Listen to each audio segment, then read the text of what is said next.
শুক্রাণুর size কীরকম থাকলে, কতটুক পরিমাণে থাকলে আমাদের বাচ্চাদানে সক্ষম হয় বা কতটুক কম বেশি হলে বাচ্চাদানে সক্ষম হয় না, এই বিষয়টা আজকে ক্লিয়ার করব। অনেকে আমাদের কাছে জানতে চায় যে স্যার, বিভিন্ন সমস্যার কারণে আমার মনে হচ্ছে যে আমার শুক্রাণুর পরিমাণটা কম রয়েছে, সাইজটা ঠিক নেই।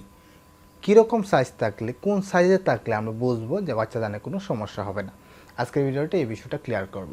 বরাবরের মতো আমি ডক্টর.রুদ্র, আপনার ডক্টর হেলথ এডের নারী এবং পুরুষের বিভিন্ন স্বাস্থ্য সম্পর্ক টিপস অ্যান্ড ট্রিক্স পেতে অবশ্যই আমাদের চ্যানেলটাকে সাবস্ক্রাইব করে পাশে থাকবেন। ধন্যবাদ সকলকে। অবশ্যই ভিডিও শুরুতে ভিডিওতে একটা লাইক দিয়ে নেবেন। আপনার যদি কোনো মতামত থাকে অবশ্যই আমাদেরকে কমেন্ট করে জানাবেন। প্রথমে আমরা জানবো শুক্রাণুর যে পরিমাণটা রয়েছে, ভলিউমটা রয়েছে, সিমেনের ভলিউমটা কীরকম। ভলিউমটা হচ্ছে 2 ml থেকে 5 ml পর্যন্ত, এটাকে বলা হয় নর্মাল। যদি 1.5 অর্থাৎ 1.5 ml চলে আসে তাহলে কিন্তু আপনার সমস্যা রয়েছে। এটাকে কী বলা হয়? এটাকে বলা হয় হাইপোস্পার্মিয়া। সো আপনার যদি হাইপোস্পার্মিয়া থাকে তখন কিন্তু বাচ্চাদানে সক্ষম না হওয়ার সম্ভাবনা থাকে অনেকটা বেশি। এখন আসি হলো যে আপনার যে সিমেন্ট রয়েছে বা স্পার্ম রয়েছে সেটার গঠনটা কীরকম বা কীরকম সাইজ শেপ থাকলে আপনার জন্য ভালো। নর্মালি কি সাইজ শেপ রয়েছে? নর্মাল সাইজ হলো যে স্মুথ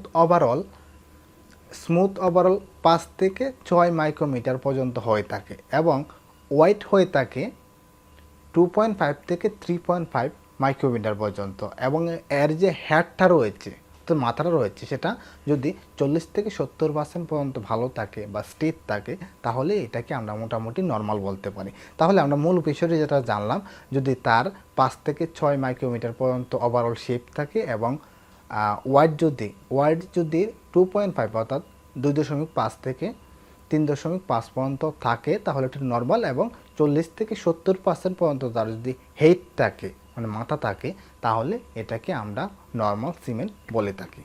তাহলে এখন আমাদের জানতে হবে যে অ্যাবনর্মালটা আসলে কি। অ্যাবনর্মাল হচ্ছে যেটা বলেছিলাম যে 5 থেকে 6 মাইক্রোমিটার যদি ওভারঅল শেপ থাকে তাহলে নর্মাল, এবং এর কম যদি থাকে তাহলে অ্যাবনর্মাল।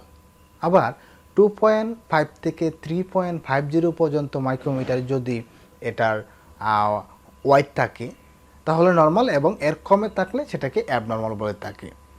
আরও কিছু অ্যাবনর্মাল হলে আমরা বুঝতে পারবো যদি হেড অথবা টেল মাথাটা যদি ডিফেক্ট থাকে, মানে আঁকাবাঁকা থাকে, সোজানা থেকে বাঁকা রয়েছে বা কোনো জায়গায় ডেবে গেছে, তাহলে সেটা আমরা বলে থাকি যে একটা ডিফেক্ট রয়েছে বা অ্যাবনর্মাল।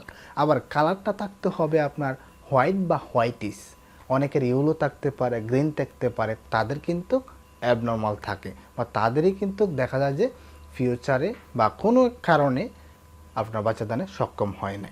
তো এই বিষয়গুলো আমরা কিভাবে বুঝবো? আমরা নিজেরা কি বুঝতে পারবো না? কখনোই আপনারা নিজেরা সেটা বোঝার কোনো উপায় নেই।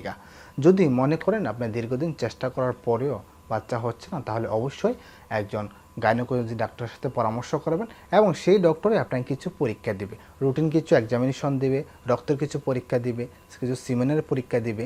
সো সিমেনের যে পরীক্ষাটা দিবে সেটাই কিন্তু মূলত আপনি সেভাবে পরীক্ষা করার পরে আপনি বুঝতে পারবেন। 5 থেকে 6 দিন মিলন এবং মৈথন দুইটাই বন্ধ রাখতে হবে। দেন একটা সিমেন্ট রাখার একটা পাত্র দেবে আপনাকে, সেই পাত্রটার মধ্যে আপনি দিবেন, দেন পরীক্ষা করবে। রেজাল্টটা পেলেই আপনি বুঝতে পারবেন যে আসলে কি আপনার সমস্যা রয়েছে কিনা। মর্টালিটি, মরফোলজি বা সকল কিছু যদি ঠিকঠাক থাকে তাহলে ভালোই। যদি ঠিকঠাক নাও থাকে তাহলে আশা করি আপনি যদি রেগুলার মেনটেন করে ওষুধ খেয়ে যান তাহলে 2 থেকে 3 মাসের মধ্যে আপনি আরোগ্য লাভ করবেন। আপনার যে সমস্যাগুলো রয়েছে সেগুলো কাটিয়ে উঠে আগের জায়গায় ফিরে যেতে পারবেন। ধন্যবাদ সকলকে।